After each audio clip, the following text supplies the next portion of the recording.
तो कैसे आप सब लोग। थर्मोडायनेमिक्स का लेक्चर चल रहा था और उसमें कई लेक्चर्स हो चुके हैं।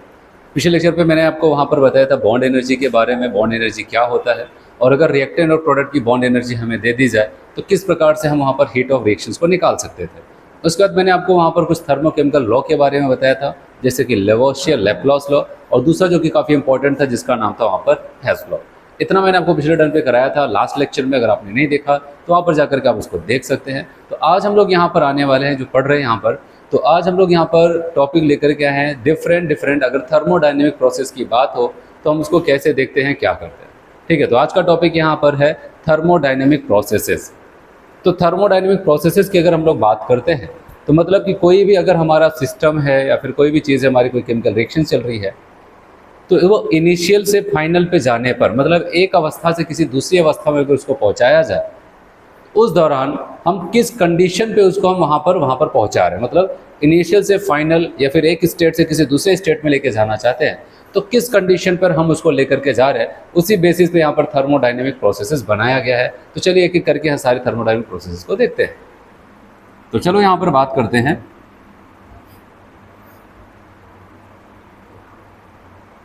Thermodynamic processes. When a system changes from one state to another, the operation is called as a thermodynamic process. जब क्या हो जाता है कि अगर हम वहाँ पर देखते हैं कि कोई एक सिस्टम एक अवस्था से किसी दूसरी अवस्था में जा रहा है, ठीक है, उस दौरान जो भी प्रोसेस हम करते हैं, ठीक, उसको कहते हैं थर्मोडायनेमिक प्रोसेस। और किस कंडीशन पे कहते हैं तो उस बेसिस पे इसको हम डिफरेंट पार्ट में बांट देते हैं। आगे thermodynamic processes are as follows. Number 1 यहाँ पर आपको कहता है आइसोथर्मल प्रोसेस। आइसोथर्मल, आइसो का मतलब आपको पता है किसी सेम की बात कर रहे हैं, और थर्मल जो टर्म्स लिया गया यहाँ पर लिया गया है टेम्परेचर।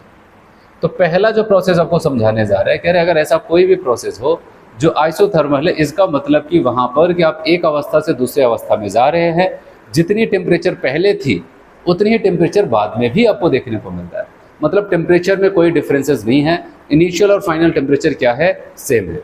तो कहने का मतलब isothermal process are those process in which क्या टेम्परेचर रिमेन्स कांस्टेंट। याद है टेम्परेचर जीरो नहीं होता, टेम्परेचर कांस्टेंट होता है, इसलिए टेम्परेचर का जो डिफरेंस है वो जीरो हो जाता है। जैसे कि अगर मैं आपको बता दूं, अगर इनिशियल पे उसका टेम्परेचर मान लेते हैं, इनिशियल पे 25 डिग्री सी था और जब फाइनल पे पहुंचे वहां पर भी 25 डिग्री सी है, तो जब टेम्परेचर का डिफरेंस निकाला जाएगा तो कितना, 25 माइनस 25 क्या आ जाएगा, जीरो। याद रखना आइसोथर्मल का मतलब वहां पर ये नहीं कि टेम्परेचर जीरो हो जाता है, वहां पर टेम्परेचर का डिफरेंट जीरो हो जाता है, डिफरेंस हो जाता है वो जीरो, मतलब final minus initial temperature zero हो जाता है। इसका कहने का मतलब यह है कि टेम्परेचर कांस्टेंट है, पहले जितना था बाद में भी उतना ही है।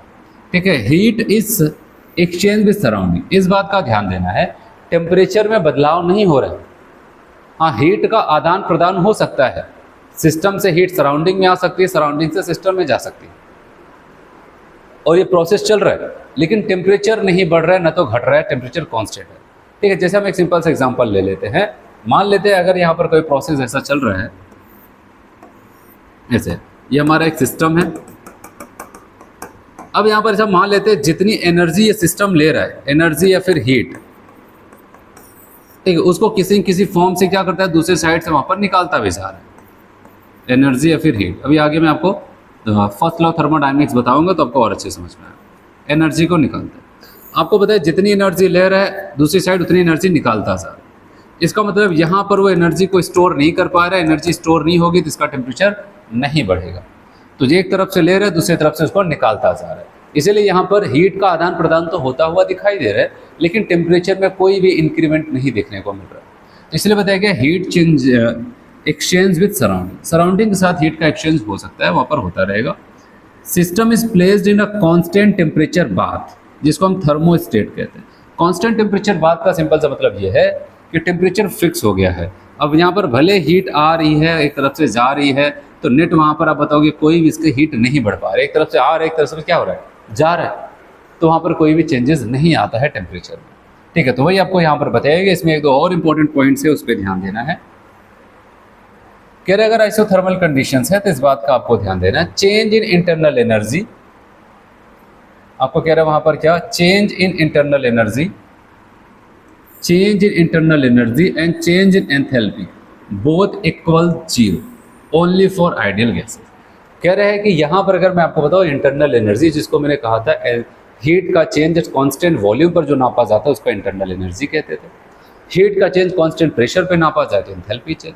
और कह रहे अगर आइसोथर्मल प्रोसेस होता है तो वहाँ पर ये दोनों क्या हो जाती थी, इंटरनल एनर्जी और एंथैल्पी चेंज दोनों जीरो हो जाती है। याद रख किसके लिए, अगर वो आइडियल गैसेस हैं तो इंटरनल एनर्जी की वैल्यू क्या हो जाती है, ये बहुत इंपॉर्टेंट है। आइसोथर्मल का नाम सुनते हैं यहाँ पर ही जीरो, मतलब इंटरनल एनर्जी वहाँ पर आप बताओगे जीरो हो जाता है। चेंज इन इंटरनल एनर्जी की बात हो रही है, ठीक है।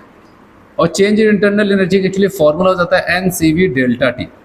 और आपको होता है अगर डेल्टा टी की वैल्यू जीरो हो गई तो जाहिर सी बात है E बराबर क्या हो जाएगा, जीरो। क्या हो जाएगा, जीरो, ठीक है। तो ऐसा कुछ यहाँ पर होता है। फिर यहाँ पर अगर कह रहा है कि डेल्टा H की वैल्यू को देखा जाए वो भी जीरो हो जाता है। क्यों, क्योंकि डेल्टा H बराबर NCP डेल्टा टी होता है। तो अब बताओगे यहाँ पर भी क्या हो जाता है, डेल्टा टी, ठीक है। सेम फॉर्मूला आप बताओगे यहाँ पर CV मतलब क्या, molar heat capacity constant volume, molar heat capacity constant pressure. तो फॉर्मूला सेम होता है, डेल्टा टी यहाँ पर, डेल्टा टी यहाँ पर। अगर डेल्टा टी मतलब में चेंजेस और डेल्टा टी की वैल्यू आपको पता है अगर जीरो, तो जहाँ पर ये मल्टीप्लाई होगा उसको भी क्या करता है, जीरो कर देता है। इसलिए यहाँ पर ये वैल्यू जीरो हो जाती है। तो एक बार फिर से आइसोथर्मल कंडीशन किसको कहते हैं, आइसोथर्मल प्रोसेस किसको कहते हैं, जब बताओगे इनिशियल और फाइनल के दौरान एक स्टेट से दूसरे स्टेट पे हम जा रहे हैं लेकिन टेम्परेचर वहाँ पर कांस्टेंट है, इसका मतलब आइसोथर्मल प्रोसेस है। मतलब कि टेम्परेचर का डिफरेंस जो है डेल्टा टी जो हो जाता है वो जीरो आ जाता है। और आइसोथर्मल प्रोसेस के दौरान इंटरनल एनर्जी और एंथैल्पी चेंज की वैल्यू आइडियल गैसेस के लिए जीरो मानी जाती है, ठीक है। तो चलिए अगला प्रोसेस यहाँ पर देखते हैं। नेक्स्ट जो यहाँ पर थर्मोडायनेमिक प्रोसेस है, नाम है आइसोबेरिक प्रोसेस। और आइसोबेरिक प्रोसेस की बात करते हैं, बेरिक टर्म से जो मैं आपको बता दूं ये प्रेशर से लिया गया, आइसो प्लस बेरिक। आइसो का मतलब सेम हो, बेरिक मतलब प्रेशर, ऐसा प्रोसेस की बात की जा रही है। तो यहाँ पर लिखता है isobaric process are those process in which pressures remains constant. Delta P की वैल्यू क्या हो जाती है, वहां पर जीरो हो जाती है। इसका मतलब याद रखना कि P1 बराबर किसके है, P2 है। मतलब इनिशियल और फाइनल प्रेशर सेम है, इसलिए जब इनका आपस में डिफरेंस लेंगे तो हो जाएगा जीरो। कह रहे सिर्फ प्रेशर आपको यहाँ पर याद रखना है कांस्टेंट होता है, लेकिन वॉल्यूम और टेम्परेचर वहाँ पर वेरिएबल्स हो सकते हैं, ठीक है। और इसके लिए अगर एग्जांपल की बात है, system should be placed in open vessel. अगर हम बात करते हैं यहाँ पर कोई सिस्टम ऐसा ओपन वेसल में हम कोई चीज़ भर के हीट करें या फिर कुछ भी करें वहाँ पर, है कि नहीं। आपको होता है अगर ये ढक्कन इसका खुला हुआ है, ओपन है, तो ऊपर जितना भी एटमॉस्फेरिक प्रेशर जैसे मान लेते हैं नॉर्मली 1 atm लगता है। अब चाहे टेम्परेचर यहाँ पर आप बढ़ा दो घटा दो कुछ भी होगा, लेकिन यहाँ पर हमेशा कितना प्रेशर लगेगा, 1 atm लगेगा। तो इसका मतलब बताओगे यहाँ पर क्या चल रहा है, कांस्टेंट प्रेशर चल रहा है यहाँ पर। हाँ, इसमें आप देख सकते हैं हीट का आदान प्रदान होगा, ऐसा हो सकता है। और आपको पता है यहाँ पर इनके मॉलिक्यूल्स ऊपर जाएंगे ऐसे, तो यहाँ पर इनका वॉल्यूम भी बढ़ सकता है, टेम्परेचर भी इंक्रीज कर जाएगा, जाहिर सी बात है हीट को एब्जॉर्ब कर रहा है। तो टेम्परेचर और वॉल्यूम वेरिएबल्स होंगे, उसमें बदलाव होता रहेगा, लेकिन याद रहे कि प्रेशर क्या हो जाएगा, कांस्टेंट। और प्रेशर कांस्टेंट करने के लिए यहाँ पर आपको बताया गया कि system should be placed in open vessel. जो हमारा सिस्टम है वो एक ओपन वेसल में प्लेस किया जाए। आया समझ में, ऐसा कुछ होता है। चलिए अब यहाँ पर बात करते हैं आइसोकोरिक प्रोसेस। और जब आइसोकोरिक प्रोसेस की बात करते हैं, इसकी बात कर रहे हैं आइसोकोरिक प्रोसेस। कहता है कि isochoric process are those process in which volume remains constant. Delta V की वैल्यू क्या हो जाएगी, अब बताओगे, वो कांस्टेंट हो जाता है, ठीक है। आइसोकोरिक का टर्म्स मतलब वॉल्यूम कांस्टेंट। और कह रहे हैं कि प्रेशर और टेम्परेचर कह रहे हैं ये बदल सकते हैं, इनको कुछ नहीं, ये बदलते रहे, लेकिन वॉल्यूम क्या होगा, कांस्टेंट होगा। और वॉल्यूम कांस्टेंट कब होगा मैं आपको बताऊं, जब आपका जो सिस्टम है वो किसी क्लोज कंटेनर में प्लेस्ड है, ठीक है, ऐसे। अब ऐसा हो जाता है, अब आपको पता है अगर यहाँ पर आप इसको हीट करें, क्लोज है, अगर कंडक्टिंग बाउंड्री है तो ये हीट को अंदर लेगा जिससे कि टेम्परेचर बढ़ेगा। और आपको पता है यहाँ पर क्या हो जाता है कि यहाँ पर जब इनको एनर्जी मिलेगी तो यहाँ पर प्रेशर भी ज़्यादा लगाएंगे, अब बताओगे प्रेशर भी ज़्यादा हो जाएगा। तो प्रेशर और टेम्परेचर में बदलाव हो सकता है, लेकिन क्या कंटेनर का वॉल्यूम में कोई बदलाव होगा, बताओगे नहीं, क्योंकि हमने क्लोज कंटेनर लिया है। अगर क्लोज कंटेनर है तो वहाँ पर वॉल्यूम नहीं बदलेगा। तो याद रखना प्रेशर और टेम्परेचर वेरिएबल्स होंगे आइसोकोरिक के केस में। और यहाँ पर एक बहुत इंपॉर्टेंट टॉपिक है, यहाँ पर टर्म है वर्क डन या फिर वर्क की बात करें, इसका फॉर्मूला होता है minus P external into delta we. याद रखना हर कोई, P बराबर minus P external into delta we. अभी इसको आगे फिर से बताते हैं, ऐसा होता है।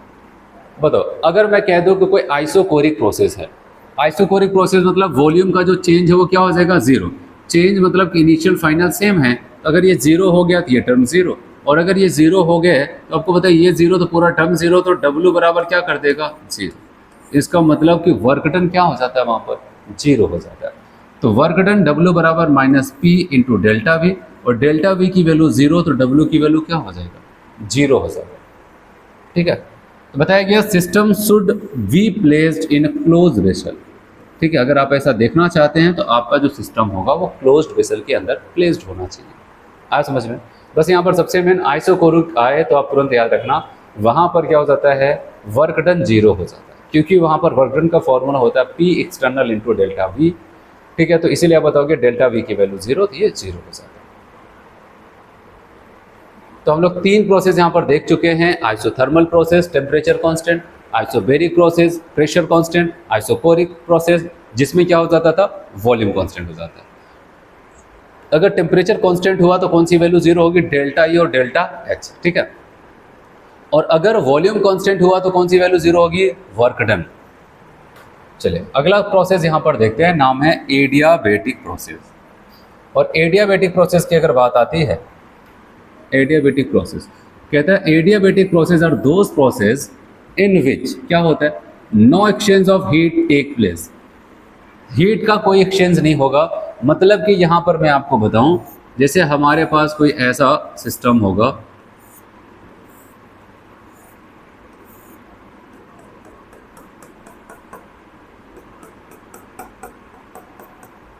ऐसे कुछ।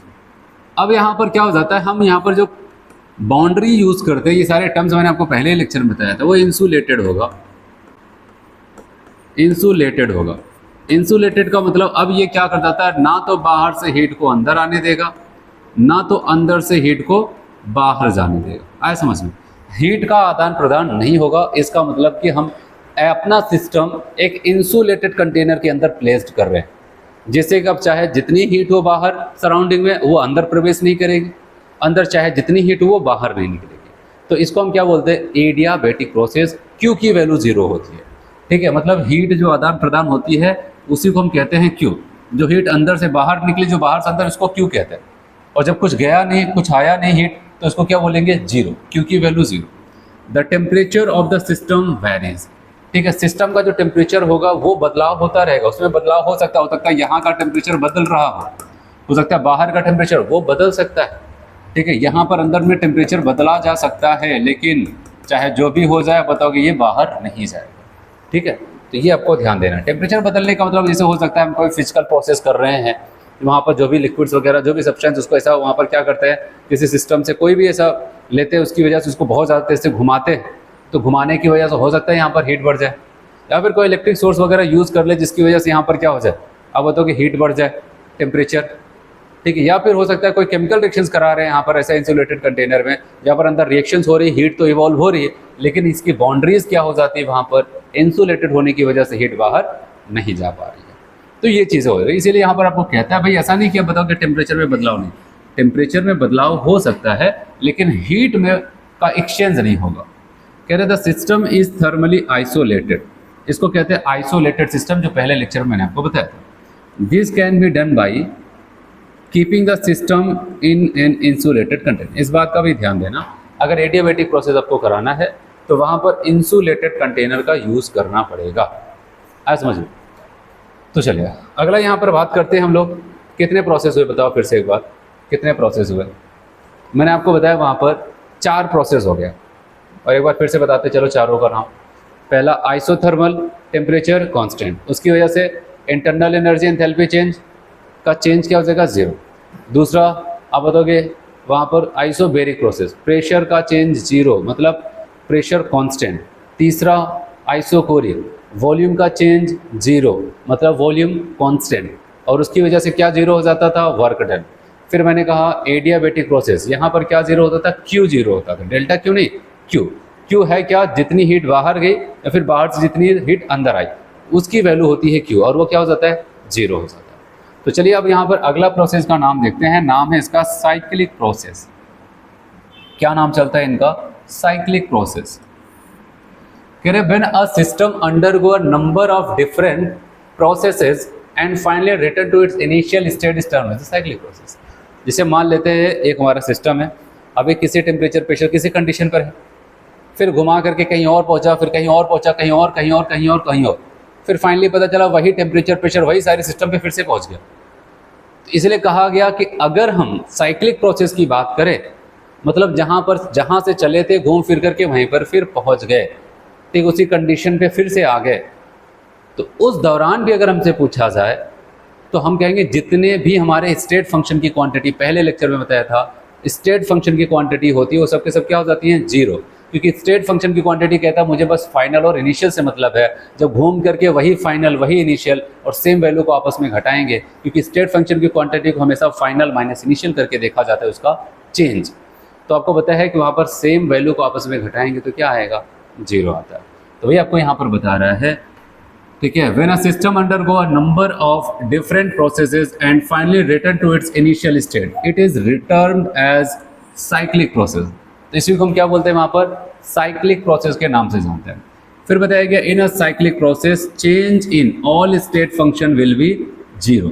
जैसे internal energy state function, enthalpy change, pressure change, temperature change, ये सब के सब क्या हो जाता है, स्टेट फंक्शन की क्वांटिटी होती है, और ये सब के सब क्या हो जाती है, 0 हो जाती है। किसके दौरान, साइक्लिक प्रोसेस के दौरान, ठीक है। चलो अगला टर्म सीखो। यहाँ पर अगला टर्म आपको जो यहाँ पर कहता है उसका नाम है रिवर्सिबल प्रोसेस। क्या होता है रिवर्सिबल प्रोसेस को समझो। देखो, अगर हम क्या करते हैं कि कोई भी हमारा एक सिस्टम एक अवस्था से किसी दूसरी अवस्था में पहुंचाया जाए, ठीक है, एक अवस्था से किसी दूसरी अवस्था में अगर उसको पहुंचाते हैं, और अगर रिवर्सिबल प्रोसेस के दौरान वो एक अवस्था से दूसरी अवस्था में जा रहा है तो क्या क्या होगा वो हम यहाँ पर देखते हैं। बताया गया ये जो रिवर्सिबल प्रोसेस होता है एक्चुअली में बहुत ही ज़्यादा स्लो प्रोसेस होता है। इसको एक अवस्था से दूसरी अवस्था, मान लेते हैं जैसे ये इनिशियल स्टेट था और ये इसका फाइनल स्टेट है, तो यहाँ से यहाँ पर आने में, यहाँ से यहाँ पर आने में उसको इनफाइनाइट टाइम लगेगा। कितना, इनफाइनाइट टाइम। सवाल आता है कितने स्टेप में आएगा, इनफाइनाइट स्टेप में आएगा। कितने स्टेप में, इनफाइनाइट स्टेप में आएगा। जैसे कि अगर मैं आपको यहाँ पर बताऊँ कि मान लेते हैं कि हमारा एक यहाँ पर ऐसे ही था, मैं आपको समझाने के लिए बता रहा हूँ।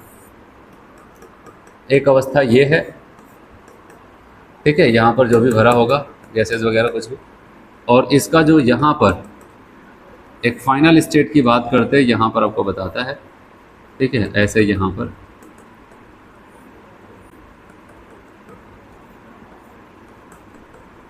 ऐसे, ठीक, ऐसे ये आप मान लेते हैं इनिशियल और ये फाइनल हो जाता है, ठीक है। ये आपका इनिशियल और ये फाइनल हो जाता है, ठीक, ऐसा कुछ वहां पर होता है। लेकिन ध्यान देना, अगर हम बात करते हैं कि यहां से यहां पर आया तो मैंने डायरेक्ट यहां पर लिख दिया, लेकिन पता है यहां से यहां पर जाने के लिए कितना टाइम लेता है, इनफिनाइट टाइम लेता है। कितने स्टेप लेता है, इनफिनाइट स्टेप लेता है, ठीक है, मतलब बहुत ज़्यादा टाइम लेता है। इतना ज़्यादा टाइम लेता है कि आपको ऐसा लगता है वो चल ही नहीं रहा, वो तो रुक गया। आपको ऐसा लगता है कि नहीं वो रुका हुआ है, आप जब भी आते हैं आपको लगता है वो रुका है, इतना स्लो चलता है। और रुका होने का मतलब यहाँ पर ये हो जाता है, आप जब भी आते हैं आपको लगता है रुका हुआ है कोई चीज़, और रुका होने का मतलब आपको लगता है ऐसे इक्विलिब्रियम पे है। इक्विलिब्रियम का मतलब यहाँ पर ये लिया गया है, मैं आपको बताऊँ, जैसे ये इसका मेन मकसद तो नीचे जाना है ना, यहाँ पर क्या हो जाता है, ये ऊपर की तरफ मान लेते हैं एक फोर्स लगेगा जो इसको यहाँ तक लेके जाएगा। जो ऊपर की तरफ लगता है इसको कहते हैं ड्राइविंग फोर्स। क्या बोलते हैं भाई इसको, ड्राइविंग फोर्स। और आपको बोलते हैं अंदर से भी कोई इसका अपोज करेगा, उसको हम क्या बोलते हैं यहाँ पर, अपोजिंग फोर्स। तो आपको बताता है कि कोई भी प्रोसेस होता है तो वहाँ पर दो फोर्सेस लगते हैं, एक ड्राइविंग फोर्स लगता है, एक उसको अपोज करने वाला अपोजिंग फोर्स लगता है। तो यहाँ पर ये बताया गया है कि अगर ऊपर से नीचे आते हैं तो ड्राइविंग फोर्स, और नीचे से एक प्रेशर ऐसा लगता है जो चाहता है कि नीचे ना आए, एक प्रेशर तो लगेगा नहीं कोई कोई, उसको कहते हैं अपोजिंग फोर्स।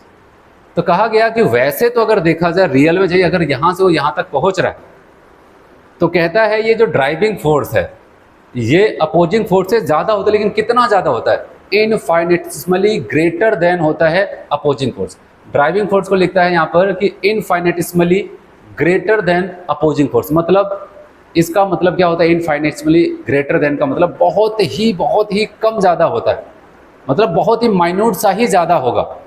और इतना ज़्यादा होता है यहाँ पर, इतना बहुत माइन्यूट सा ज़्यादा होता है कि आपको हमेशा ऐसा लगता है दोनों बराबर है। ऐसा लगता है नीचे से जो प्रेशर लग रहा है या फिर जो अपोजिंग फोर्स और यहाँ पर जो ड्राइविंग फोर्स, लगता है दोनों बराबर, इसलिए उसने रोक के रख दिया। लेकिन ये प्रोसेस इतना ज़्यादा स्लो होता है कि उसको यहाँ से यहाँ पर आने में इन्फिनाइट टाइम, इन्फिनाइट स्टेप लगता है। ठीक है, तो ऐसा कुछ वहाँ पर होता है। आप इसको इमेजिन करना चाहते हैं तो आप मान लेते हैं, ऐसा एक एग्जाम्पल मैं आपको बता रहा हूँ। एक बाल्टी पानी ले, ठीक, उसमें कोई एकदम बहुत छोटा सा पार्टिकल, जैसे कागज़ का टुकड़ा ही, बहुत एकदम छोटा सा टुकड़ा उसके ऊपर रख दो। वो आपको ऐसा लगता है कि उसके ऊपर वो तैर रहा है, ऐसा लग रहा है कहीं पर रुका हुआ। और हो सकता है आप रात में सुबह करते हैं, शाम को बदलते हो, कागज़ का टुकड़ा नीचे जा करके बैठ सकते। ठीक है, तो इसका मतलब आप जब भी आते थे वहाँ पर देखने, आपको ऐसा लगता था कहीं जा करके रुका हुआ। मतलब ऐसा कुछ प्रोसेस होता था, आपको ऐसा इमेजिन करना है, क्योंकि एक आइडियल कंडीशन होती है रिवर्सिबल प्रोसेस, क्योंकि नेचर में तो सारी घटनाएं जो होती है वो तो इरिवर्सिबल है, लेकिन ये आइडियल कंडीशन मान करके रिवर्सिबल प्रोसेस को समझाया जा रहा है। मतलब हमेशा आपको ऐसा रुका हुआ मिलता है, लेकिन फिर भी जाहिर सी बात है, चाहे इन्फिनाइट टाइम में ही जा करके वो अपने फाइनल पे तो पहुंच रहा है। इसका मतलब ड्राइविंग फोर्स थोड़ा सा ज़्यादा होगा किससे? अब बताओगे, अपोजिंग फोर्स से थोड़ा सा ही ज़्यादा होता होगा। ठीक है, तो ये सारी बातें आपको यहाँ पर बताता है। और साथ ही साथ यहाँ पर एक खास बात है, जैसे ये मान लेते हैं ये नीचे आ रहा था धीरे धीरे, लेकिन अगर हम थोड़ा सा भी परिवर्तन करेंगे तो जो अभी नीचे आ रहा था धीरे धीरे वो ऊपर भी जा सकता है धीरे धीरे। मतलब इसको हम रिवर्सिबल प्रोसेस की खास बात होती है, अगर स्मॉल वेरिएशंस कर देते हैं, थोड़ा सा भी बदलाव कर देते हैं, तो ऐसा हो सकता है कि अपोजिंग फोर्स अब ज़्यादा हो जाए, ड्राइविंग फोर्स कम हो जाए, फिर प्रोसेस उल्टा जाने लगे। मतलब इसमें दोनों पॉसिबिलिटीज़ होती है। अभी ऊपर से नीचे आ रहा है, कभी भी ऐसा हो सकता है थोड़ा सा बदलाव करेंगे, बस माइन्यूट सा ही बदलाव करने पर प्रोसेस उल्टा भी हो सकता है। ये खास बात इनकी होती है। अब क्या क्या लिखा है उसके बारे में समझते हैं, बताने के लिए मैंने सारी चीज़ें बताई। कह रहा process in which all changes occur at any part of the system are exactly reverse when changes in variables are carried और इन अपोजिट डायरेक्शन। कह रहे एक ऐसे प्रोसेस की बात करें जिसमें अगर हम माइन्यूट सा ही चेंज कर देते हैं तो सारे वेरिएबल्स बदल जाते हैं। मतलब जो अभी नीचे आ रहा था वो ऊपर की तरफ जाने लगेगा। ठीक है, डायरेक्शन बदल जाएगी वहाँ पर। ठीक है, फिर बताया गया driving force should be infinitesimal greater than the opposing force. जो ड्राइविंग फोर्स है वो क्या होता है? ज़्यादा होता है, लेकिन बहुत ही माइन्यूट सा ज़्यादा होता है। इतना माइन्यूट सा ज़्यादा है कि आप अगर ऑब्जर्व करेंगे तो आपको हमेशा रुका हुआ दिखेगा। और रुकेगा कब? आपको पता है जब ऊपर और नीचे प्रेशर क्या हो जाता है, बराबर होने लगता है। लेकिन आपको पता है कि फाइनली भले ही इन्फिनाइट टाइम पे पहुंचेगा, लेकिन पहुंचा, इसका मतलब ड्राइविंग फोर्स माइन्यूट सा ही ज़्यादा था, लेकिन ज़्यादा था। वही आपको बता रहा है। फिर आपको कहता है कि process take place in infinitesimal small steps और many steps and it take infinite time to complete the process. इनको कंप्लीट होने में इनफिनाइट टाइम लग जाता है। ठीक है, और क्या बताया गया? कहा गया ये सारी घटना जो है एक आइडियल प्रोसेस को सब मान के किया जाता है। और बताया कि ऐसे प्रोसेस में जो वर्क डन ऑब्टेन्ड होता है वो क्या हो जाता है? मैक्सिमम वर्क डन हमें वहाँ पर मिलता है। ठीक है, और बताया गया सिस्टम हमेशा क्या होगा? Is in virtual equilibrium at any state. किसी भी अवस्था में जब भी आप आओगे, 1 घंटे बाद, 2 घंटे बाद, जब भी आप आओगे तो आपको ऐसा लगता है कि वो रुका हुआ है। तो रुका हुआ होने का मतलब क्या हो जाता है? ऐसा आपको एक इक्विलिब्रियम पर देखने को मिलता है। क्या देखने को मिलता है? इक्विलिब्रियम पर। चलिए, अब इन्हीं के उल्टे हैं दूसरे वाले कौन है? नाम है इनका इररिवर्सिबल प्रोसेस। क्या नाम है इनका? Irreversible process. ठीक है, इररिवर्सिबल प्रोसेस की अगर हम बात करते हैं तो आपको यहाँ पर बताया गया इररिवर्सिबल प्रोसेस में उसका जस्ट उल्टा। रिवर्सिबल प्रोसेस को होने में इन्फिनाइट टाइम लगता था, यहाँ पर फाइनाइट टाइम लगता है। उसको इन्फिनाइट स्टेप लगता था, ये एक ही स्टेप में हो जाता है। उसको बहुत टाइम लगता था, ये शॉर्ट टाइम में हो जाता है। वहाँ पर थोड़ा सा बदलाव करते थे, प्रोसेस उल्टा भी चला जाता था। कहता थोड़ा बहुत बदलाव करने से कुछ नहीं होने वाला, प्रोसेस एक ही डायरेक्शन में जाएगा, उसी डायरेक्शन में कंप्लीट होगा। ठीक है। फिर और क्या बताया गया, वो तो हर एक टाइम पे आपको रुका हुआ दिखता था, मतलब इक्विलिब्रियम पर, और ये कहा गया ये क्या हो जाता है, केवल दो अवस्थाओं में इक्विलिब्रियम पे होगा, कब, जब इनिशियल और फाइनल, यहाँ और यहाँ, केवल इनिशियल और फाइनल पे ही इक्विलिब्रियम, और वो हर जगह इक्विलिब्रियम, यहाँ यहाँ यहाँ पूरा हर जगह इक्विलिब्रियम देखने में मिलता था, कहाँ पर, रिवर्सिबल। लेकिन यहाँ पर कहता है एक तो इनिशियल पे और दूसरा फाइनल पे, केवल दो अवस्था में आपको इक्विलिब्रियम पे देखने को मिलेगा, तो वो आपको बताया गया। कहा गया process is in which direction of change can not be reverse by small change in variables. कह रहे एक ऐसा प्रोसेस है ये जहाँ पर अगर थोड़ा सा बदलाव करने पे हम डायरेक्शन नहीं बदल पाते। ठीक है, ऐसा बताया गया। कहता है process take place in short time, बहुत ही कम समय में ये प्रोसेस कंप्लीट हो जाता है। It take finite time and in a single steps, केवल एक ही स्टेप में और एकदम फिक्स समय पे वहाँ पर हो जाता है एक डेफिनेट टाइम में। All natural process are irreversible, तो कहा गया नेचर में होने वाली सारी घटनाएं जो हो जाती है वो इररिवर्सिबल होती है। ठीक है, फिर बताया गया system is in equilibrium only at initial and final. कह रहा है इक्विलिब्रियम तो यहाँ पर भी दिख जाएगा भाई, लेकिन याद रहे कि इनिशियल और फाइनल में, और वहाँ पर जब मन करे तब देखोगे, जब भी आप देखोगे तब को इक्विलिब्रियम ही दिखता था। यहाँ पर बताया गया driving force greater than opposing force, यहाँ पर driving force greater, direct greater, वहाँ पर इनफाइनेटिसिमली ग्रेटर था, यहाँ पर ग्रेटर, मतलब ये ज़्यादा होता है ड्राइविंग फोर्स यहाँ पर अपोजिंग फोर्स की तुलना में, वहाँ पर बहुत माइन्यूट सा ही ज़्यादा होता था, बस ऐसा आपको बताया गया। चलो अब यहाँ पर जो भी प्रोसेस मैंने आपको बताया, अगर वहाँ पर मैं आपको एक ग्राफ बताऊँ, पीबी ग्राफ,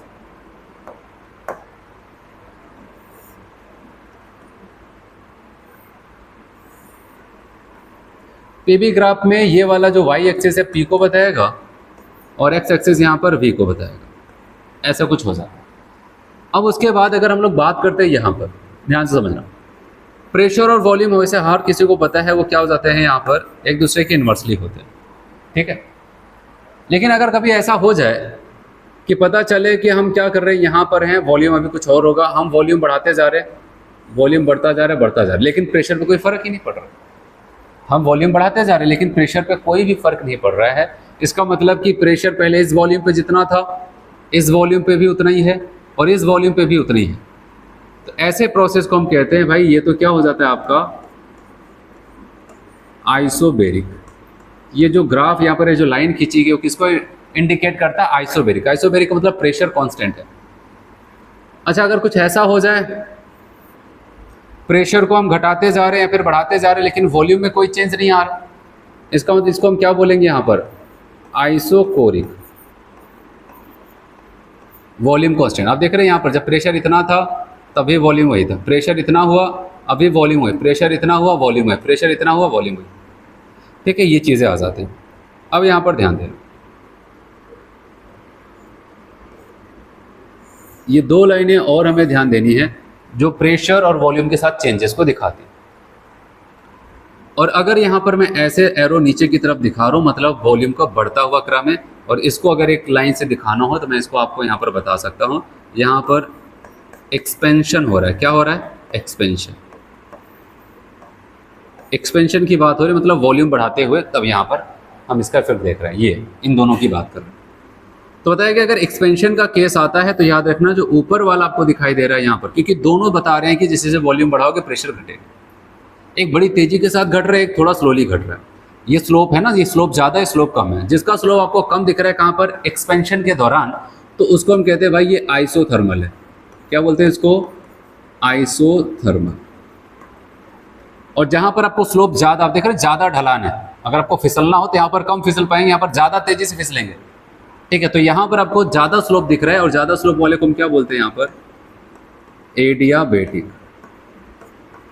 याद रहे मैं ये कब बता रहा हूँ आपको, जब हम लेके चलते हैं एक्सपेंशन, फैलाव हो रहा है, वॉल्यूम बढ़ रहा है, तो उस दौरान ये जो ऊपर आपको स्लोप दिखाई दे रहा है इसको आइसोथर्मल, नीचे वाले के देखो, इसके बारे में बहुत डिटेल में आपको फिजिक्स में पढ़ाया जाएगा।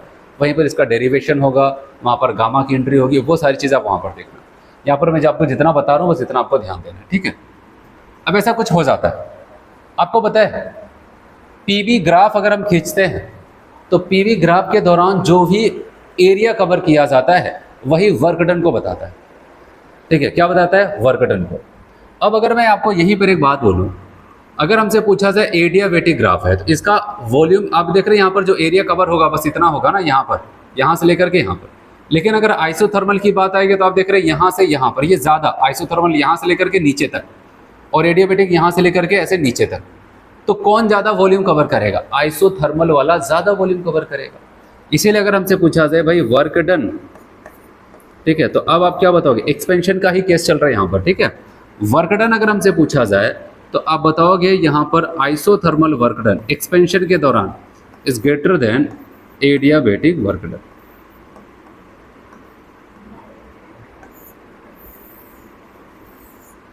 ऐसा कुछ हो सकता है। ये पहला ग्राफ। अब दूसरा मैं इसके नीचे बता रहा हूं, आप इसको नोट कर सकते हैं क्योंकि ये वाला तो यहाँ पर है, आप ये वाला नोट कर सकते हैं, दोनों नोट कर सकते हैं वहाँ पर क्योंकि दोनों इंपॉर्टेंट है।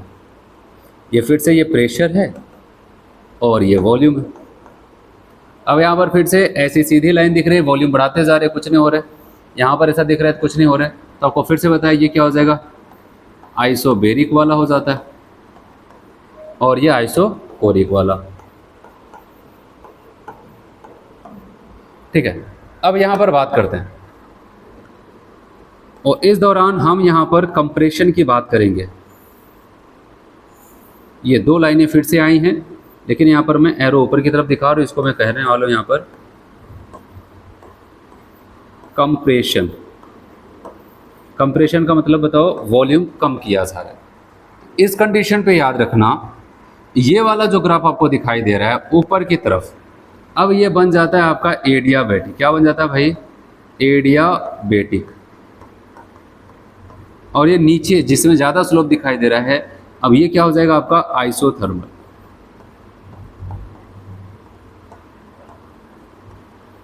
आ समझ लो।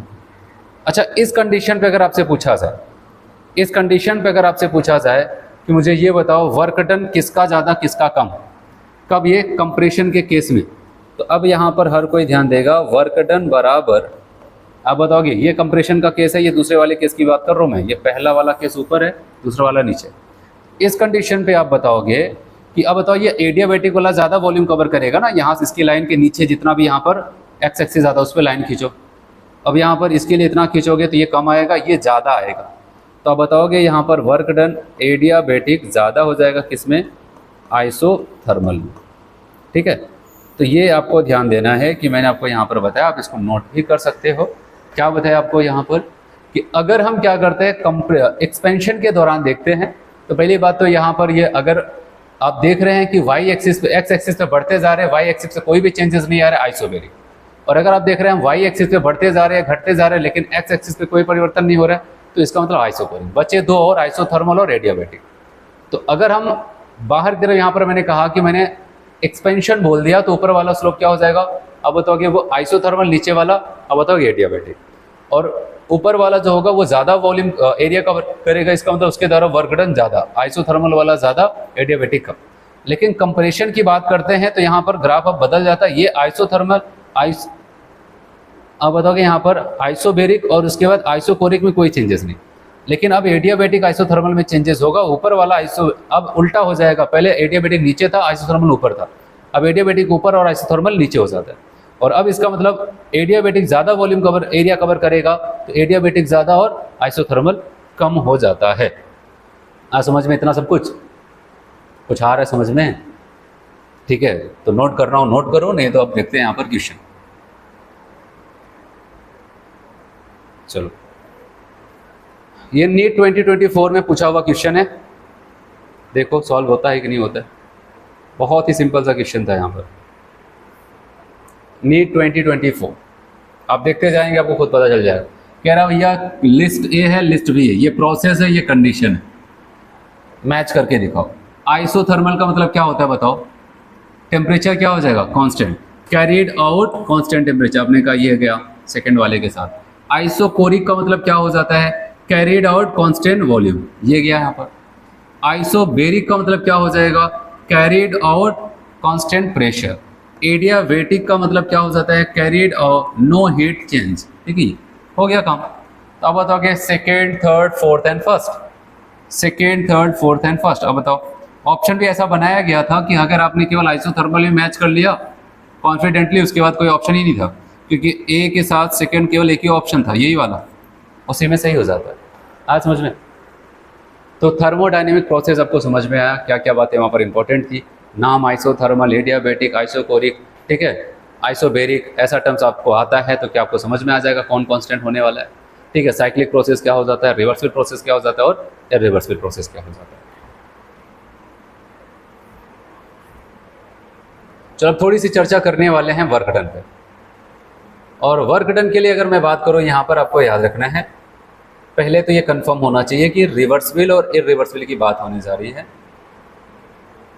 देखो, work done during different processes, different process में वर्क डन की बात करते हैं तो बताया कि अगर इरिवर्सिबल आइसोथर्मल प्रोसेस है तो कैसा है, इरिवर्सिबल और आइसोथर्मल मतलब टेम्परेचर फिक्स कर दिया गया। तो वर्क डन का ये फॉर्मूला हर कोई याद रखिएगा, इस पर न्यूमेरिकल्स पूछे गए हैं, बराबर हो जाएगा -P external into delta we. याद रहे ये केमिस्ट्री में पढ़ाया जा रहा है, यहाँ पर माइनस साइन रहता है, ठीक है। और हाँ, डेल्टा वी की बात करते हैं तो डेल्टा वी क्या हो जाएगा बताओगे, V final minus V initial. तो माइनस का साइन तो यहाँ पर रहेगा, हाँ, वी के साथ वी की वैल्यू रखने के बाद ये माइनस रहेगा कि हट जाएगा वो एक अलग बात है। जैसे आपको पता है डेल्टा वी की वैल्यू कब माइनस में आएगी, जब कंप्रेशन किया जाएगा ना। कंप्रेशन किया जाए मतलब पहले वॉल्यूम 5 लीटर था, अब 2 लीटर हो गया। तो बताओ डेल्टा वी कैसे निकालोगे, 2 - 5 करो, कितना आ जाएगा -3। तो -3 इस माइनस से मल्टीप्लाई होकर के प्लस, मतलब क्या हो जाएगा, कंप्रेशन के दौरान आपको वर्क डन कैसा मिलेगा, पॉजिटिव। फिर से अब मान लेते पहले वॉल्यूम 5 लीटर था, अब 10 लीटर हो गया, पहले कितना 5 था, अब 10 हो जाता है, मतलब क्या हो जाता है यहाँ पर एक्सपेंशन। और आप बताओगे कि 5 से 10, और फॉर्मूला डेल्टा वी निकालने का ये फाइनल माइनस इनिशियल। अब फाइनल चाहे ज़्यादा चाहे कम हो, लेकिन रूल यही होता है फाइनल माइनस। अब 10 - 5 करोगे कितना, प्लस में 5 मिलेगा, तो उसका प्लस यहाँ पर माइनस, आपको क्या मिलेगा, माइनस में मिलेगा।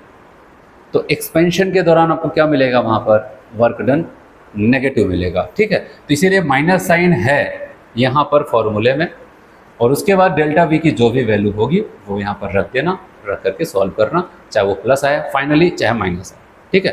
तो माइनस लेकर के चलना। अब फिजिक्स में क्या चलता है वो अब वहाँ पर देखना, यहाँ पर केमिस्ट्री का ध्यान, ठीक है। कहता है कि इन रिवर्सिबल आइसोथर्मल प्रोसेस, पहली बात तो कह रहे भाई इसमें रिवर्सिबल, और रिवर्सिबल कितने स्टेप में होता है बताओ, इनफाइनाइट स्टेप में। तो उसके द्वारा अगर वर्क डन निकाला जाएगा तो हमें ये फॉर्मूला, हमें क्या करना है, सभी स्टेप के दौरान जो प्रेशर और volume P into delta we है, P इंटू डी वी है, सबको इंटीग्रेट करना पड़ेगा। तो इसीलिए कहा गया यहाँ पर V1 से लेकर के V2 तक P इंटू डेल्टा वी को हम इंटीग्रेट करते हैं।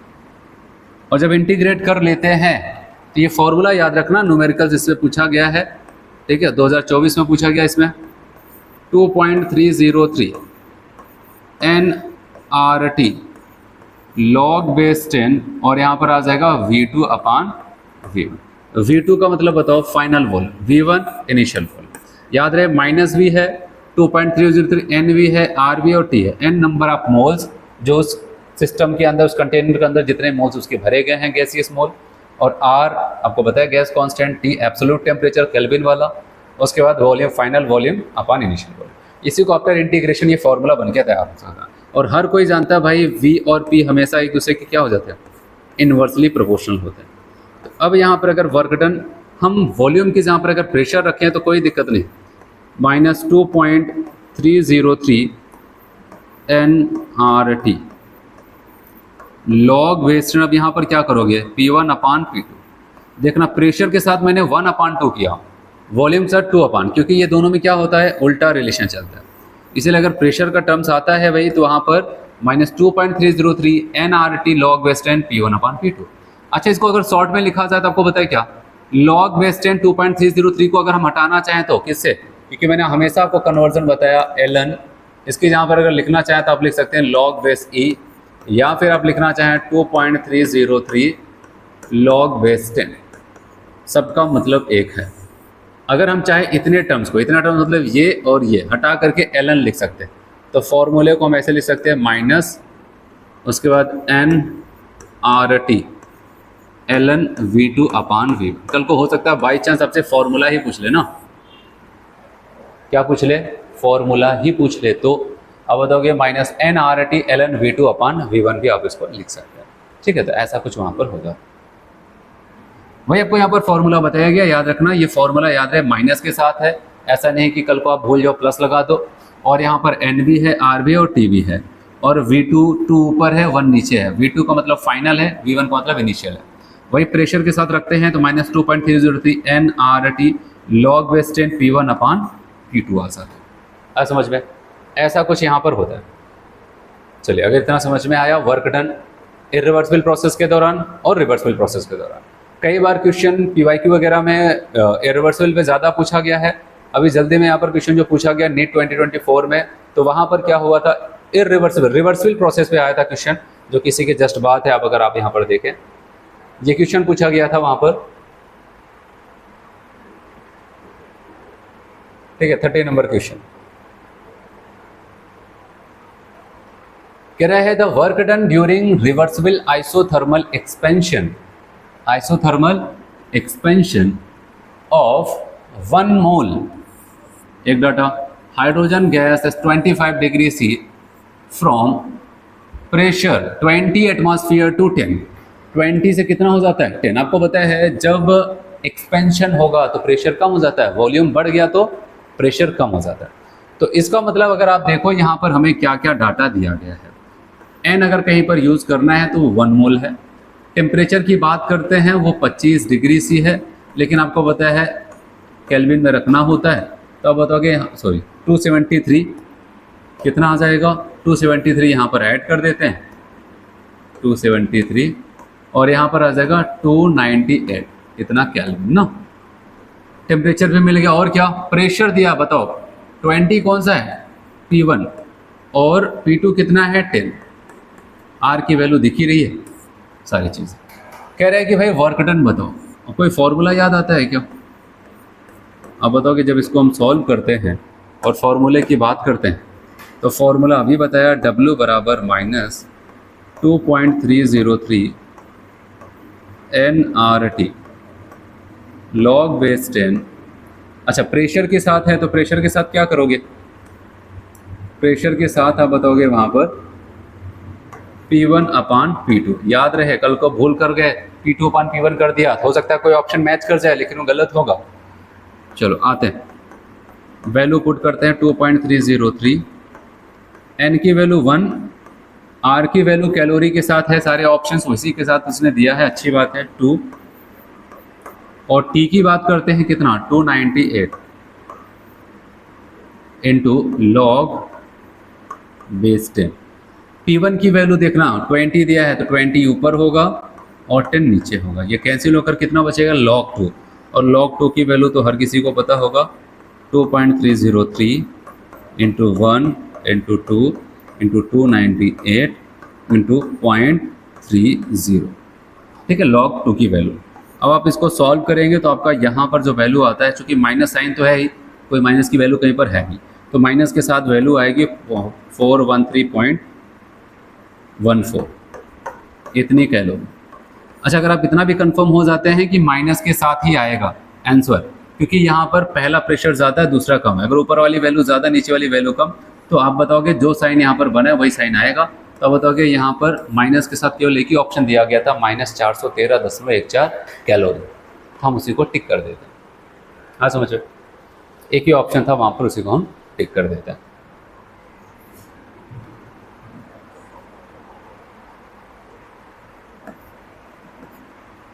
चलिए हो गया इतना, अब आगे बढ़ते हैं। देखो यहाँ पर आपको बताया graphical representation of the various thermodynamic process and the calculation of the work done by graphical methods. Graphically different process can be represented as follow. और ये आपको मैंने यहाँ पर बताया, जहाँ पर आप ग्राफ देख रहे हैं, और ग्राफ को यहाँ पर मैंने अलग से आपको नोट करके भी बताया, अगर आप चाहे तो वहाँ पर लिख सकते थे। इसको हम ऐसे करके देखते हैं, तो मैंने कहा आप यहाँ पर आप लिखना चाहो तो आइसोथर्मल ऊपर एडियाबेटिक नीचे, इसका मतलब आप बताओगे कौन सा हो जाता है एक्सपेंशन। एक्सपेंशन का ग्राफ था यहाँ पर, ठीक है, जब वॉल्यूम को बढ़ा करके देख रहे थे। तो ये सारी बातें मैंने आपको बताई। चलो यहाँ पर एक नोट करके पॉइंट और हर किसी को ध्यान देना है। वैसे कहा जाता है कि अगर हम वर्क डन की बात करते हैं, जो रिवर्सिबल प्रोसेस होता है वहाँ पर वर्क डन ज़्यादा देखने को मिलता है, क्योंकि बहुत स्लोली होता है तो वहाँ पर वर्क ज़्यादा देखने को मिलता है इन कंपेरिजन टू इरिवर्सिबल। लेकिन ऐसा नहीं कि सब जगह। तब बताओ कि व्हेन आइडियल गैस कंप्रेस्ड, एक तो आइडियल गैस और क्या की जाए कंप्रेस्ड, तो कहा गया work done in irreversible process is greater than reversible process. तो ये बात आपको ध्यान देनी है यहाँ पर, और पूछेगा तो आपसे यही पूछा जा सकता है, एनसीईआरटी एग्जाम्पलर में क्वेश्चंस दिया गया। अगर हम क्या करते हैं, कोई आइडियल गैस को कंप्रेस कर रहे हैं, क्या कर रहे हैं कंप्रेस कर रहे हैं, तो उस दौरान अगर हम रिवर्सिबली इसको कंप्रेस करें और इरिवर्सिबली कंप्रेस करें तो कहाँ पर वर्क डन हमें ज़्यादा मिलेगा, बताओगे इरिवर्सिबल में वर्क डन ज़्यादा मिलेगा रिवर्सिबल, क्योंकि इरिवर्सिबल है वहाँ पर जब हम वर्क डन लेते हैं इरिवर्सिबल प्रोसेस के दौरान, वहाँ पर पी और वी ग्राफ जब खींचा जाता है तो यहाँ पर वो ज़्यादा एरिया कवर करता है, किसकी तुलना में रिवर्सिबल की तुलना। तो इसीलिए इरिवर्सिबल ज़्यादा एरिया कवर करता है पी वी ग्राफ का, तो बताओगे ये वर्क डन ज़्यादा होगा रिवर्सिबल से। चलो यहाँ तक कोई दिक्कत। थर्मोडायनेमिक प्रोसेस का टर्म हम लोग पढ़ रहे थे, वो चीज़ें हो गई कंप्लीट। अब आते हैं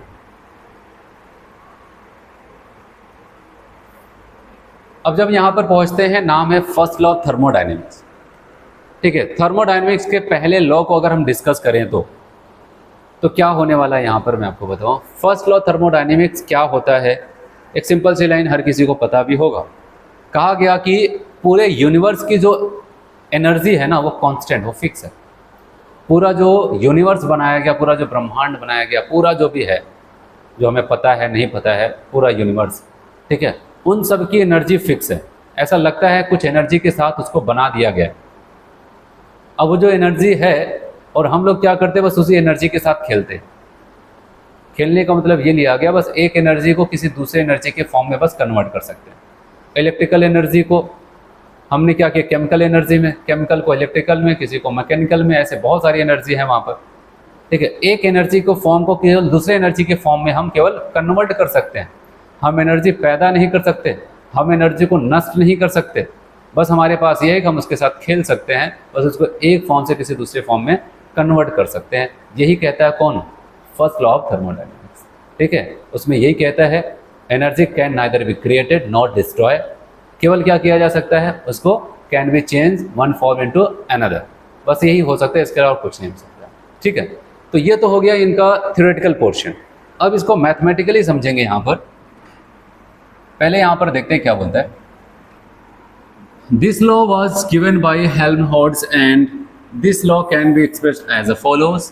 यहाँ पर ये लॉ आपको बताने जा रहा है, energy can neither be created nor destroyed. ठीक है, तो कह रहे the total energy of the universe is always constant, that is the sum of the energy of a system and its surrounding is always constant. तो system और surrounding का हमेशा constant होगा। ठीक है, मिला करके क्या होगा, क्योंकि पूरा सिस्टम सराउंडिंग मिलकर के क्या बन गया, यूनिवर्स, तो उनकी जो एनर्जी होगी वो फिक्स होगी, कांस्टेंट होगी। चलिए बात करते हैं, अब मैथमेटिकल रूप देते हैं इसको। ठीक है, मैथमेटिकली इसको समझते हैं। चलो यहाँ पर मैं आपको समझाने जा रहा हूँ।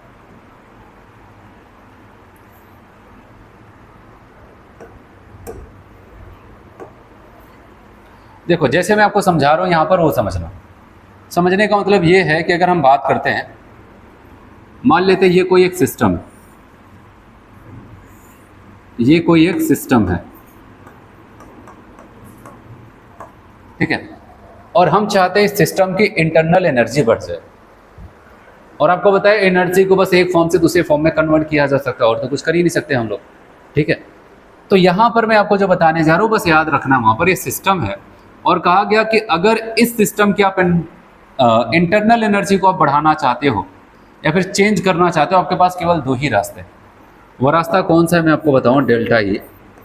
कह रहे वहाँ को उसको हम क्या कर सकते हैं, उस सिस्टम को हीट दे करके और उस सिस्टम के ऊपर वर्क करके हम क्या कर सकते हैं, किसी भी सिस्टम की इंटरनल एनर्जी को बढ़ा सकते हैं। हमारे पास दो रास्ते, एक बार फिर से सुनो। अगर कोई एक सिस्टम है, हम चाहते हैं इसकी इंटरनल एनर्जी को बढ़ा दे, तो हमारे पास दो रास्ते हैं, उसको हम हीट दे दें और उसको वर्क दे दें। तो मतलब जितनी हीट हम उसको देंगे और जितना वर्क करेंगे उसके ऊपर, दोनों का सम ही क्या बताएगा, change in internal energy. Internal energy के चेंज को बताता है कौन, ठीक है, जितना हीट भी क्या है, Q क्या है? हीट, एनर्जी का फॉर्म। वर्क क्या है? एनर्जी का फॉर्म। इंटरनल एनर्जी, एनर्जी है। तो ये कह रहा है अगर किसी की इंटरनल एनर्जी का चेंज अगर हमें पता करना है तो वहाँ पर या फिर बढ़ाना है, घटाना है उसके चेंज को, तो बताओ कि इसको हीट दे दो और उसके ऊपर वर्क कर दो। ठीक है, तो E बराबर Q प्लस डब्ल्यू, जो फर्स्ट लॉ ऑफ थर्मोडाइनमिक्स है उसका मैथमेटिकल रूप लिखा जाएगा तो यहाँ पर Q बराबर E बराबर Q प्लस डब्ल्यू। लेकिन याद रहे, ऐसा नहीं आप कभी पूछा ये फॉर्मूला लिखोगे, मैं ये तब बता रहा हूँ कि क्योंकि मैं एक बात बोल रहा हूँ कि मैं सिस्टम को हीट दे रहा हूँ, सिस्टम के ऊपर वर्क कर रहा हूँ। जब हम सिस्टम को हीट देंगे, सिस्टम को वर्क देंगे, तो जितना हीट दिया, जितना वर्क किया, वही जोड़ लेंगे तो हमें चेंज इन इंटरनल एनर्जी आ जाता है। ठीक है, तो हमें अगर चेंज इन इंटरनल एनर्जी निकालनी है तो हम यही कहेंगे Q प्लस डब्ल्यू कर देते हैं। लेकिन Q है कौन?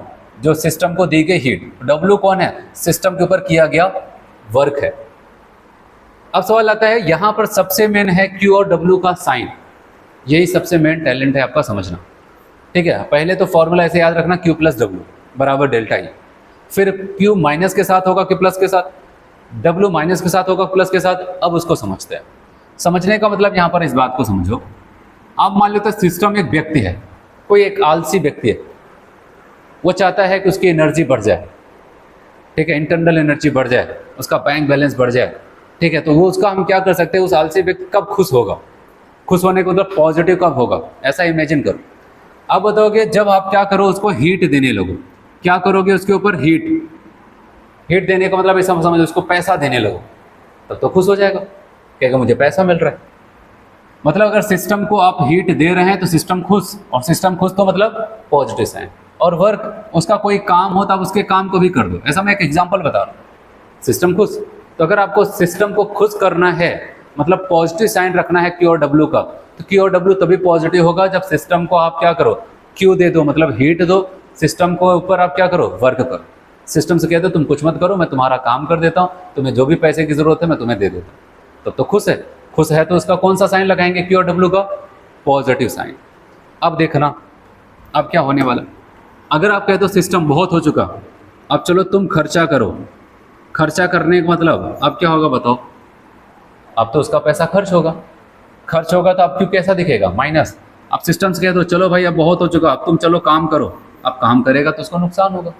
ठीक है, पहले बैठे बैठे काम होता था, अब उससे काम करा रहे हैं। जब उससे काम कराएंगे, जब उससे हीट निकलवाएंगे, उससे खर्च करवाएंगे, तब तो घाटे में जाएगा। जब उसको हीट देंगे, उसके ऊपर काम करेंगे, तब तो क्या होगा? तो फायदे में होगा। जैसे भी हो सके आपको बस इसका साइन याद रखना है, कब प्लस होगा कब माइनस होगा। ठीक है, क्योंकि जब क्वेश्चन आता है आपसे ये कहेगा heat given to the system, system को हीट दिया गया। अब ऐसा नहीं आप बताओगे प्लस रखें कि माइनस रखें, भाई सिस्टम को फायदा हो रहा है, सब कुछ एनर्जी, हर कोई चाहता है कितनी ज़्यादा एनर्जी मुझे मिल जाए। तब इसको एनर्जी मिली, हीट दिया गया, पॉजिटिव साइन, इसके ऊपर वर्क कर दिया, पॉजिटिव साइन, इससे एनर्जी, इससे हीट बाहर निकालना शुरू कर दिया, अब ये घाटे में जाने लगा, माइनस साइन, इससे वर्क करवाना शुरू कर दिया, घाटे में जाने लगा, माइनस साइन। तो ये चीज़ें हो जाती है। तो आपको जब फॉर्मूले की बात आएगी तो याद रखना, फॉर्मूला आपको ये याद रखना है। ठीक है, फॉर्मूला याद रखना आपको, Q प्लस डब्ल्यू बराबर डेल्टा ई। अब Q का कौन सा साइन रखना है, W का कौन सा साइन रखना है, उसके लिए आपको क्वेश्चन को पढ़ना पड़ेगा, जो भी स्टेटमेंट दिया गया वो पढ़ना पड़ेगा। जैसे अगर उसने कह दिया, ध्यान से समझना, एग्जाम्पल के तौर पर कह रहा है कि अगर हम सिस्टम को, डेल्टा ई आपको बताना है, कह रहे सिस्टम को हम Q हीट दे रहे हैं, सिस्टम को Q हीट दे रहे हैं। अब Q का कौन सा साइन? प्लस। अगर कहते हैं सिस्टम से W वर्क करवा रहे हैं, सिस्टम से वर्क करवा रहे हैं, अब इसका मतलब W, तो उस दौरान फॉर्मूला आप ये रखोगे। अगर ऐसा कह दे, ध्यान से समझना सारी चीज़ें, जल्दबाजी नहीं करनी है वहाँ पर। अगर कह दे सिस्टम Q हीट निकाल रहे हैं, मतलब माइनस कर दो, और सिस्टम के ऊपर W वर्क किया जा रहा है, तो आप बताओगे क्या हो जाता है? वर्क किया जा रहा है सिस्टम के ऊपर। ठीक है, work done on the system, system के ऊपर किया जा रहा है, तो प्लस में, bye the system heat release किया जा रहा है, तो माइनस में हो जाता है। ऐसे ही अगर आपसे कह दे, बताओ सिस्टम हीट रिलीज कर रहा है, ठीक है, सिस्टम वर्क भी कर रहा है, तो ये आ जाएगा, ऐसा कुछ हो जाता है। आए समझ में? तो ऐसा कुछ हो जाता है वहां पर। चलिए, तो कहने का मतलब कि अब हमें कौन सा साइन रखना है, प्लस रखना है, माइनस रखना है, वो आपको डिसाइड हुआ। फर्स्ट लॉ थर्मोडायनेमिक्स का मैथमेटिकल फॉर्म क्या हो जाएगा, डेल्टा ई बराबर क्यू प्लस डब्ल्यू हो जाता है।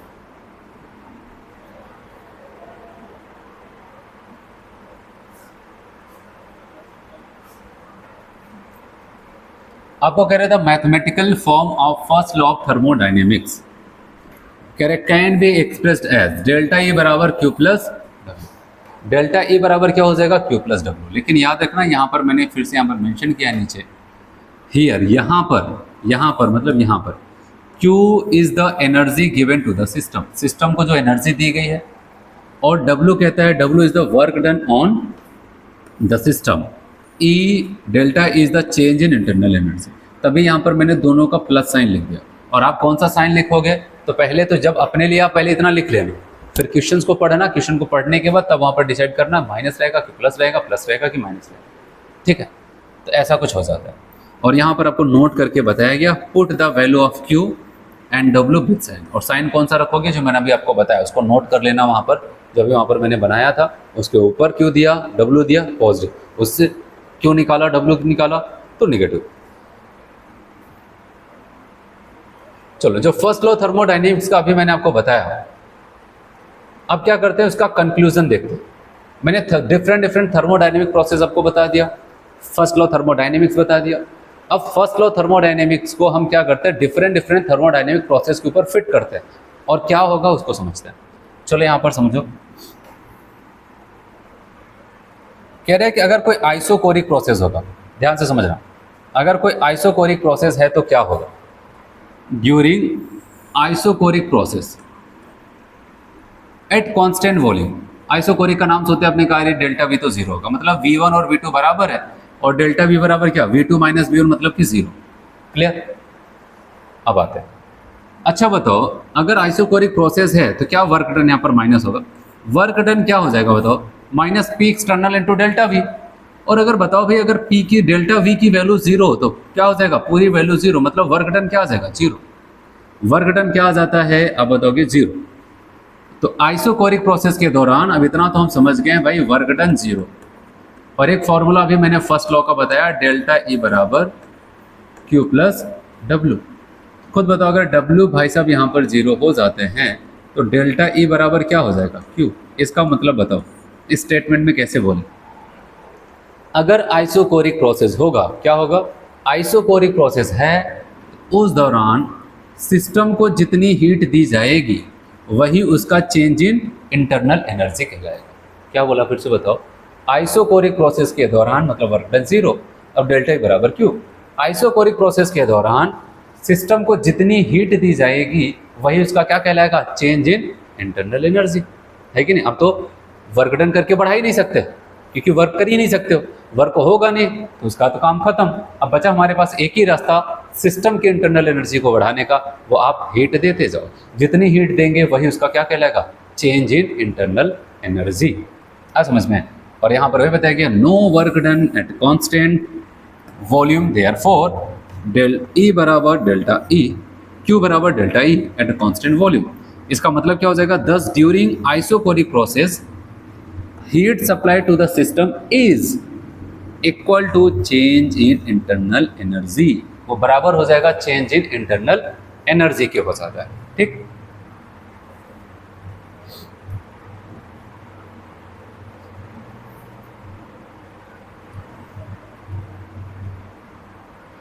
कह रहा है ड्यूरिंग आइसोथर्मल प्रोसेस, अगर हम किसी आइसोथर्मल प्रोसेस की बात करें तो क्या बोले, आइसोथर्मल प्रोसेस की बात करते हैं तो क्या हो, कह रहे during isothermal process the temperature of the system remains constant. मतलब बताओ भाई, अगर टेम्परेचर कांस्टेंट हुआ तो डेल्टा ई की वैल्यू क्या हो जाएगी, जीरो, बताया था ना, ठीक है। और अगर ये जीरो हो गया तो चलो थर्मोडायनेमिक के फर्स्ट लॉ के पास, हमें पता है डेल्टा ई बराबर क्या, Q plus W. Internal energy को बढ़ाने के लिए दो लोग थे, क्यू प्लस डब्ल्यू, लेकिन हमने कहा हम टेम्परेचर को कांस्टेंट कर देते, तब तो कह रहे जो मन करे वो करो, अब तो हम जीरो हो जा रहे हैं, तो डेल्टा ई क्या हो जाएगा, जीरो। अगर डेल्टा ई जीरो हो जाएगा, इंटरनल एनर्जी जीरो, तो इसका मतलब क्या हो जाएगा, क्यू बराबर माइनस डब्ल्यू। बोलो भाई यही तो होगा, ये जीरो तो मतलब क्यू बराबर माइनस डब्ल्यू, या फिर ऐसे कह सकते हैं डब्ल्यू बराबर माइनस क्यू। इसका मतलब बताओ, इसका मतलब ये हो जाता है कि अगर आइसोथर्मल प्रोसेस है, उस दौरान सिस्टम को जितनी हीट दोगे वो क्या कर जाता है, उतनी हीट को वर्क करके बाहर निकाल देगा। तो माइनस का मतलब बाहर, Q प्लस में है तो अंदर, जितनी हीट देते हैं वही क्या कर जाता है, वर्क डन के रूप में रिलीज कर देता है। या फिर सिस्टम के ऊपर जितना वर्क करोगे, ठीक है, वो सिस्टम के द्वारा निकाली गई हीट के क्या हो जाता है, बराबर। जितना एक तरफ से दे रहे दूसरी तरफ, सिस्टम के रहा हम कुछ पकड़ ही नहीं सकते, इंटरनल एनर्जी जीरो है, एक तरफ से देते जा रहे दूसरी तरफ से निकलता जा रहा है, एक तरफ से देते जा रहे दूसरी तरफ से निकलता जा रहा है, तभी तो उसका टेम्परेचर नहीं बढ़ रहा है, आइसोथर्मल कंडीशन, ठीक है। तो वही सेम चीज़ यहाँ पर। अब बताओगे जितना हीट देंगे, ठीक है, वो इक्वल हो जाएगा उसके द्वारा किए गए वर्क डन के, या फिर जितना वर्क करेंगे वो इक्वल हो जाएगा उसके द्वारा निकाली गई हीट के। तो यही तो है। Therefore, Q equal minus W. Thus, during isothermal process, the total quantity of heat supplied to the system is equal to work done by the system. ठीक है, सिस्टम के द्वारा जितना वर्क डन किया गया है या फिर जितना हमने हीट उसको सप्लाई किया था, सिस्टम ने क्या किया है, वहां पर उतने ही हीट कर क्या करता है, वर्क डन करके उसको रिलीज कर दिया, हिसाब बराबर। अब इंटरनल एनर्जी सिस्टम कुछ नहीं ले रहा है, एक तरफ से आ रहा है एनर्जी का फॉर्म, भले वो हीट के रूप में या चाहे वर्कडन के रूप में, दूसरे में क्या करता है, एनर्जी या फिर वर्कडन के रूप में या फिर हीट के रूप में निकलता जा रहा है।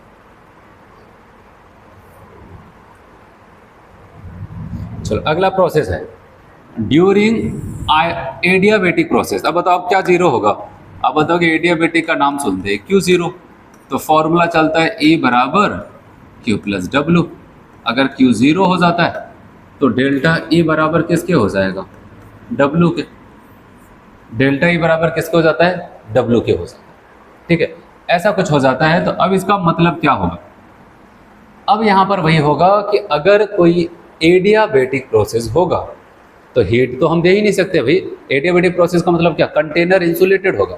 अब अगर बाहर से आप हीट देने जा रहे हो, हीट दे ही नहीं पा रहे क्योंकि इंसुलेटेड कंटेनर, तभी एडियाबेटिक है।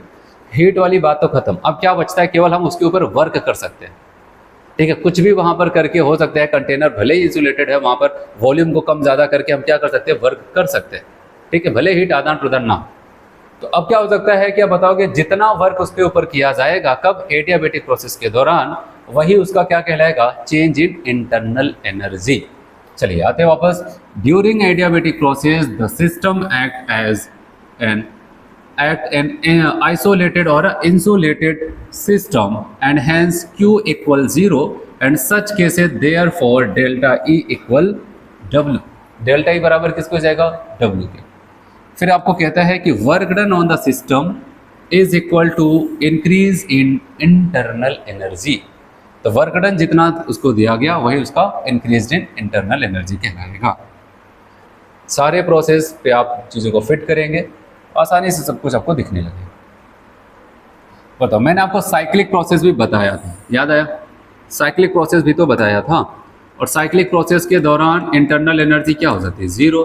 फिर से डेल्टा E बराबर क्या करोगे, Q प्लस W, और ये स्टेट फंक्शन वाले थे, इनको जीरो होना पड़ा, और इस कंडीशन में Q बराबर क्या हो जाएगा, माइनस W, या फिर W बराबर माइनस Q। वही सेम चीज़, कौन सी चीज़ बताओ, आइसोथर्मल वाली। आइसोथर्मल वाली कंडीशन फिर से आगे, और आइसोथर्मल वाली कंडीशंस आगे फिर से। तो आप बताओगे Q बराबर माइनस W, और इस दौरान इसका मतलब वही कि हम क्या करते हैं, अगर साइक्लिक प्रोसेस है उस दौरान सिस्टम को हम जितनी हीट देंगे वो क्या कर जाता है, ठीक है, उसको वर्क करके रिलीज कर देता है, या फिर कह सकते हैं सिस्टम को दी गई हीट इक्वल हो जाएगा सिस्टम के द्वारा किया गया वर्क डन, या फिर सिस्टम के ऊपर किया गया वर्क डन इक्वल हो जाएगा सिस्टम के द्वारा रिलीज की गई हीट। Q बराबर W, फिर W बराबर माइनस Q बोल सकते हो। That is work done by the system is equal, system के द्वारा जो वर्क डन किया गया है equal to heat absorb by the system. System ने जितनी हीट सराउंडिंग से एब्जॉर्ब की है वो किसके बराबर होगा, सिस्टम के द्वारा जो वर्क किया गया है। तो ये हो जाता है। चलो अगला यहाँ पर एक और प्रोसेस हम लोग देखते हैं, और इस प्रोसेस की बात करते हैं।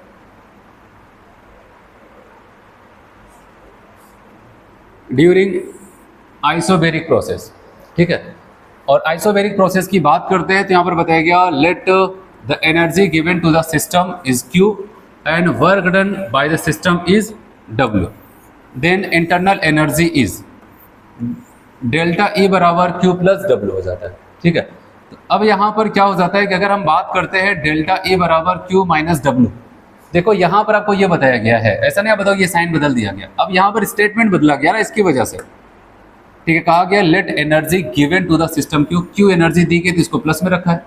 ठीक है, आइसोबेरिक प्रोसेस के दौरान। फिर उसके बाद कहता है कि वर्क डन, यहाँ पर देख रहे बाई द सिस्टम, और बाई द सिस्टम मतलब सिस्टम से काम कराओगे तो माइनस हो जाएगा, ये आपके ऊपर है। ठीक है, चाहे आपको प्लस में रखना है तो आप यहाँ पर ऑन द सिस्टम बोल दो, मैंने यहाँ पर बाय द सिस्टम बोला यहाँ पर, इसीलिए याद रखना आइसोबेरिक के दौरान तो यहाँ पर जो फॉर्मूले में डेल्टा ई बराबर क्यू प्लस डब्ल्यू था, कोई तो जीरो हो नहीं रहा, तो आप चाहे ये फॉर्मूला रखो, लेकिन ये लिखना तो बताना सिस्टम को दी गई हीट, सिस्टम के ऊपर किया गया वर्क। यहाँ पर माइनस लिख दिया, इसलिए लिखा हूँ क्योंकि मैंने यहाँ पर स्टेटमेंट वो लिखा है। ठीक है, तो इतना हो जाता है। और यहाँ पर बताया गया जो क्यूपी है वो तो energy given to the system at a constant pressure, और फॉर्मूला यहाँ पर आप चाहे जो भी निकालना चाहे यहाँ पर आप इसको निकाल सकते हो। ठीक है, तो मैंने कहा क्यू और डब्ल्यू का जो साइन होगा वहाँ पर आपको देखना पड़ेगा सिस्टम के ऊपर किया जा रहा है, सिस्टम के द्वारा किया जा रहा है। ठीक है, तो यहाँ तक क्या हो जाता है कि आपके जितने भी आइसोथर्मल प्रोसेस थे वो हो गए, फर्स्ट लॉ थर्मोडायनेमिक्स हो गया, फर्स्ट लॉ थर्मोडायनेमिक्स के ऊपर जो भी मैंने आपको थर्मोडायनेमिक प्रोसेस बताया वो कंप्लीट हो गया। अब अगले टर्म पे हम लोग क्या करते हैं, वहाँ पर एक आखिरी टॉपिक बचा है spontaneous and non spontaneous process, जहाँ पर हम लोग वहाँ पर entropy change, Gibbs energy change, और उसकी वजह से वहाँ पर देखेंगे कि वो प्रोसेस स्पॉन्टेनियस होगा कि नॉन स्पॉन्टेनियस होगा, वो सारी चीज़ें देखते हैं। तो आज लोग इतना करते हैं, अगले टर्म पे इसको कंटिन्यू करते हैं। ठीक है।